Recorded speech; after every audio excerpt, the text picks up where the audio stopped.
ओम नमः शिवाय। सभी भक्तों को जय श्री राम।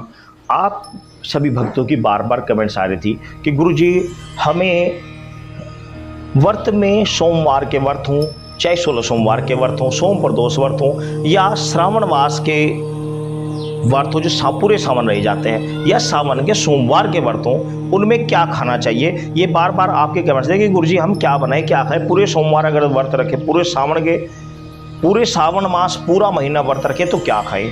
इस विषय में आज मैं आपको सटीक और एक बार बिल्कुल सही बात बताऊंगा। सब चीज़ों के बारे में बताऊंगा कि भाई सावन में क्या खाना चाहिए, और 16 सोमवार में क्या खाना चाहिए, शिवरात्रि में क्या खाना चाहिए। इस विषय में पूरी जानकारी एक वीडियो में सब चीज़ों की दे दूंगा। सभी भक्तजन इस वीडियो को अवश्य देख लें, ताकि आपको भविष्य में अपने लिए भी और बच्चों के लिए भी, प्लस दूसरे को ज्ञान देने के लिए भी आपको पूर्ण जानकारी मिल जाए।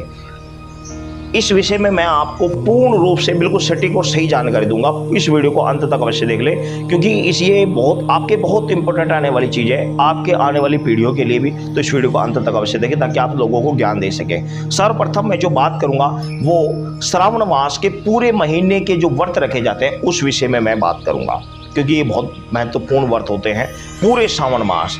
तो वो आप सावन के पहले दिन से आप मंदिर में जाके पूजा कीजिए। पूजा किस प्रकार की जाती है वो मैंने ऑलरेडी, सावन के व्रत कैसे रखे मैंने ऑलरेडी पहले वीडियो बना के, संकल्प कैसे छोड़ाता है, सुबह जाकर संकल्प छोड़ा जाता है। भगवान शिव के मंदिर में जाइए, उनको आप धूप दीप दिखाइए, शिवलिंग पर जल चढ़ाइए, पंचामृत चढ़ाइए और संकल्प छोड़ लीजिए कि मैं पूरे महीने व्रत रखूंगा या रखूंगी। तो ये आप संकल्प छोड़ने के बाद में शाम को आपको पूजन करने के बाद, अपने घर में पूजन करने के बाद, यदि मंदिर में नहीं जा सकते तो अपने घर पर ही पूजा कीजिए। सुबह को संकल्प छोड़िए, संकल्प जरूर छोड़ना पड़ेगा, ये निश्चित है भाई। तो उसके बाद में शाम को आपको खाना क्या है, ये मेन इंपॉर्टेंट चीज़ है। यदि आप मीठे पे रखना चाहते हैं, केवल और केवल मीठे पे रखना चाहते हैं, तो आप व्रत वाले मीठे पर भी रख सकते हैं।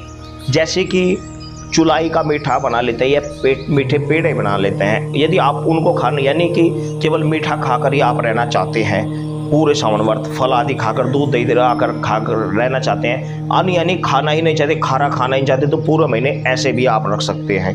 ये पहला तरीका।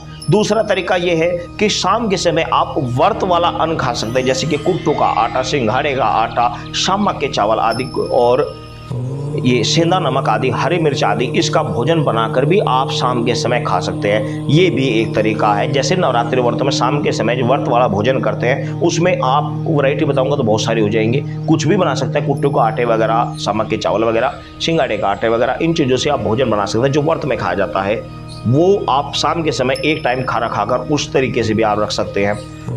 Second number. तीसरा जो प्रोसीजर है वो तीसरा होता है, सबका महत्व अलग अलग होता है। जिस प्रकार आप भाव से व्रत रखेंगे उसी प्रकार आपका ग्रहण किया जाता है। भाव सर्वोपरि होता है, ये बात आप विशेष रूप से समझ लेना।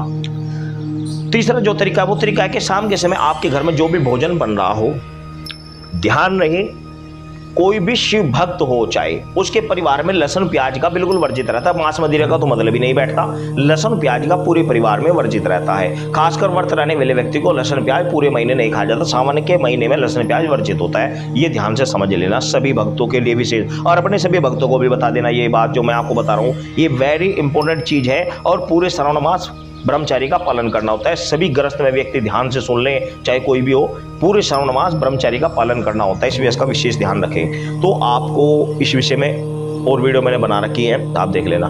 तो आपको शाम के समय आपके घर में जो भी भोजन बनता है, अन्न का यानी गेहूं का, चावल का, जो भी भोजन बन रहा है, आप उसका सर्वप्रथम आप भगवान को भोग लगाइए, और उसमें आप मीठा भोजन कर सकते हैं। मीठा भोजन कैसे, जैसे कि मीठी खीर हो गई, चावल बूरा हो गया, चावल शक्कर हो गई, या मीठी रोटी हो गई। रोटी के ऊपर आप मीठा पराठा बना लीजिए, या आप मीठा सूजी का हलवा बना लीजिए। यानी मीठे का ऊपर आप भोग रख सकते हैं, खारा नहीं खा सकते। ये भी एक प्रोसीजर है। और एक प्रोसीजर ये है कि आप सुबह से शाम तक कुछ भी ना खाएं, और शाम के समय वही सब भोजन करें जो अपने घर में नॉर्मल करते हो, यानी कि वही साग सब्जी वगैरह जो अभी आपको खाना है, छोले चावल या भी जो भी आपको आलू पूरी जो भी खाना है शाम के समय, आप एक समय भोजन कर सकते हैं। ये भी एक तरीका है। ये सब भाव के ऊपर डिपेंड करते हैं कि भाव किस व्यक्ति का कैसा है, किस प्रकार वो रख सकता है, कैसे वो रखना चाह रहा है। तो ये भाव के ऊपर डिपेंड है ये, क्योंकि सभी वीडियो आप अलग अलग आपको मिलेंगी, सभी शास्त्रों में कुछ ना कुछ फेरबदल मिलेगा, लेकिन जो सत्यता है, सही तरीका है, मैंने आपको बता दिया।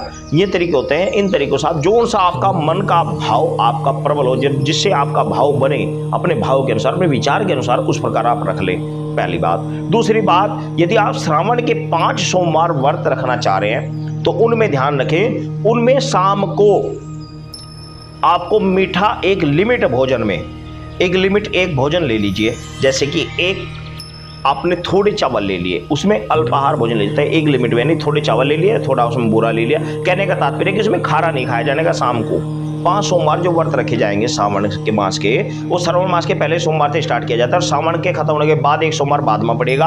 अक्सर ज़्यादातर श्रावण के बाद में ही एक सोमवार पड़ता है, तो 5 सोमवार पूरे करने पड़ते हैं। भले श्रावण खत्म हो जाए कोई बात नहीं, तो 5 सोमवार व्रत रखा जाता है। 5 सोमवार के शाम के समय उद्यापन किया जाता है। उद्यापन करने के बाद आप खारा खा सकते हैं उस दिन, नहीं तो 5 सोमवार आपको खारा नहीं खाना है। शाम के समय आपको मीठा भोजन करना, चाहे मीठा हलवा खा लीजिए या मीठा चूरमा खा लीजिए, मीठा पराठे खा लीजिए या खीर खा लीजिए या मीठे चावल खा लीजिए, चाहे कुछ भी खा लीजिए, लेकिन एक लिमिट में खाने होते हैं। आपको भगवान को भोग लगाकर बच्चों में बांटकर आपको मीठा भोग आपको खाना है। तो ये तरीका आपका 4 सोमवार चलेगा कंटिन्यू।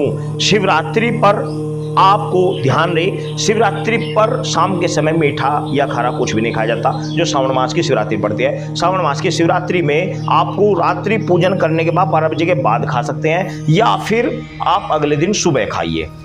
उसमें ना मीठा खाया जाता ना खारा खाया जाता। क्यों नहीं खाया जाता मीठा व्रत वाली चीज़ खा सकते हैं, अन्न वाली चीज़ कोई भी चीज़ नहीं खाई जाएगी। शिवरात्रि का मतलब भी रात्रि का होता है, तो रात्रि में आप खाओगे, रात्रि में तो पूजन होगा, तो शाम के समय आप पूजन कीजिए। रात्रि में 9, 10, 11 बजे के बाद आप भोजन कर सकते हैं, यानी कि अर्धरात्रि के बाद कर सकते हैं। तो ये तरीका होता है शिवरात्रि का।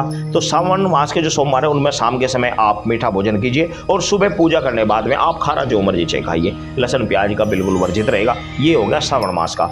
अब 16 सोमवार का भी ऐसा ही होता है। शाम के समय 3 अंगा बनाए जाते हैं। 3 अंगा बोलते हैं, 3 मीठी रोटी बना लीजिए, 3 मीठी बड़ी रोटियाँ 3 बना लीजिए, और उन रोटियों के ऊपर आप तेल लगा लीजिए और उनके ऊपर वो मीठी जो रोटी होती है वो मीठी होनी चाहिए। रोटी जो आपको शाम को बनानी है मीठी होनी चाहिए। उसके अंदर आप आटे के अंदर शक्कर या फिर आप शुगर यानी कि आप उसमें मतलब चीनी आदि मिलाकर उसके अंदर तब पराठे बनाए जाते हैं 3 अंगा, और या फिर 3 चूरमा बनाए जाते हैं। रोटी बनाकर उसमें घी लगाकर शक्कर से आदि चूरमा बनाकर 3 लड्डू बना लेते हैं। पहला 1 लड्डू, 1 चूरमे का लड्डू या 1 पूरी रोटी भगवान शिव को समर्पण की जाती है। ये ध्यान रखना, पूरी 1 रोटी भगवान शिव को समर्पण की जाती है भोग के रूप में, वो फिर गाय के पास जाती है। ठीक है। दूसरी रोटी जो होती है वो प्रसाद रूप भगवान को भोग लगाकर बच्चों में बांटी जाती है सबके पास, और भोग तो तीनों में से लगेगा। उनमें तीनों में से भोग लगाने के बाद में पहली गाय के पास जाएगी, दूसरी आप बच्चों के पास बांट सकते हो, चाहे वह आपके चूरमा के लड्डू हो, उनका भी ये तरीका होता है। तीनों में भोग लगा के एक भगवान शिव को अर्पण कर गाय को दे दें, दूसरा बच्चों में बांट दें, और तीसरा अंगा आपको स्वयं खाना है। तीसरा अंगा चाहे वो तीसरी रोटी समझ लीजिए आप, या तीसरा चूरमे का लड्डू समझ लीजिए। ये 16 सोमवार व्रतों में करा जाता है। खारा नहीं खाया जाता, ना ही व्रत वाला कोई भी प्रोडक्ट जैसे कि कहते हैं गुट्टू का आटा, ये वो टमाटर, ये नहीं खाया जाता। अपने अन्न का, अपने घर में जो आपका अन्न बनाया जा रहा है उसी का 3 मीठी रोटी या 3 चूरमे के लड्डू बनाए जाते हैं, उसको खाना है। दूध पीजिए, फलाहार कीजिए, कोई बात नहीं, पेट भर लीजिए, दूध पी के पेट भर लीजिए, फल खाकर पेट भर लीजिए, लेकिन अंगा उतना ही खाना है अन्न। सुबह पूजा करने के बाद में खाया जाएगा। 16 सोमवार ऐसे कंटिन्यू रखा जाता है। 17वें सोमवार को आपको उद्यापन करना होता है, और 17वें सोमवार को जो उद्यापन करते हैं तब आप अन्न खा सकते हो। ऐसे श्रावण मास के 4 सोमवार करके 5वें सोमवार जो श्रावण के बाद पड़ेगा उस सोमवार में पूजा करके शाम के समय उद्यापन करके आप अन्न खा सकते हो। तो ये तरीका, उद्यापन करने की विधि मैंने पहले भी बता रखी है, तो आप उस वीडियो को देख लेना। तो ये जो तरीका आता है ये हो गए आपके 16 सोमवार प्लस श्रावण के सोमवार, शिवरात्रि का व्रत। शिवरात्रि का व्रत जो महाशिवरात्रि आती है, बड़ी शिवरात्रि आती है, उसमें पूरी रात्रि में भोजन होता ही नहीं, उसमें तो सुबह होता है जाके, उसमें रात ध्यान रखना, शाम को भोजन होता ही नहीं, ना ही रात्रि में होता, क्योंकि उसमें 4 पैर की पूजा होती है। शाम को 6 बजे से 9, 9 से 12, 12 से 3 और 3 से सुबह 6 बजे तक। 6 बजे के बाद पूजा करने के बाद व्रत खुलता है। ये वो सभी भक्तों को मैंने पहले भी वीडियो में बता रखा है। ये तरीका होता है महाशिवरात्रि का, उसमें सिर्फ सुबह ही व्रत खुलता है। अब आती है सोम प्रदोष व्रतों में हम कैसे रखें। अब सोम प्रदोष व्रत को तो कौन से होते हैं, आप ये बात है मुझे गुरुजी सोम प्रदोष व्रत, सोम प्रदोष होते हैं जिनका कोई लिमिट नहीं होती। आप 1 साल 2 साल 10 साल जितने समय तक आप रखना चाहें सोमवार के व्रत कंटिन्यू रखते रहिए, इनको सोम प्रदोष व्रत बोलते हैं। सभी भक्त इसी को रखते हैं, मैं भी रखता हूँ, ये भगत जी भी सभी रखते हैं, सोम प्रदोष व्रत रखते हैं। सोम प्रदोष व्रतों में होता यह है कि शाम के समय मीठा से भगवान को भोग लगाएंगे और मीठे से अपना व्रत खोलेंगे, उसके बाद अपने घर में बना भोजन खा सकते हैं। ये सोम प्रदोष व्रतों का भोजन करने का तरीका होता है। तो अब आप समझ गए होंगे कि भाई व्रतों में कैसा भोजन करना चाहिए, इस भगवान शिव के व्रतों में कैसा भोजन करना चाहिए। ये सभी व्रतों के नियम मैंने आपको बता दिए हैं। यदि कोई बात पूछे तो आप कमेंट्स में पूछ सकते हैं, हम आपको उस विषय में पूर्ण जानकारी देंगे। सभी भक्तों को जय श्री राम।